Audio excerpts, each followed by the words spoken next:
Hello tears, இன்னைக்கு ஒரு mutton குழம்பு ஸ்டைலில் ஒரு சிப்பி காளான் வச்சு நம்ம குழம்பு செய்ய போகிறோம். வாங்க எப்படி பண்ணுறதுன்னு பார்க்கலாம். அதுக்கு வந்து நம்ம ஒரு பேனில் வந்து 1.5 ஸ்பூன் அளவு மல்லி ஆட் பண்ணிக்கலாம்.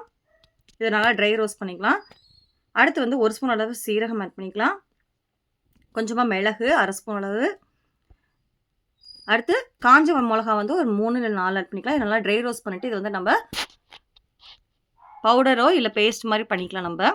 அடுத்து வந்து சின்ன வெங்காயம் ஒரு 20 பல் அளவு அதையும் சேர்த்து நல்லா வந்து நம்ம அரைச்சிக்கலாம். இதோடு சேர்த்து கொஞ்சமாக இஞ்சி பூண்டு விழுது ஆட் பண்ணிக்கலாம்.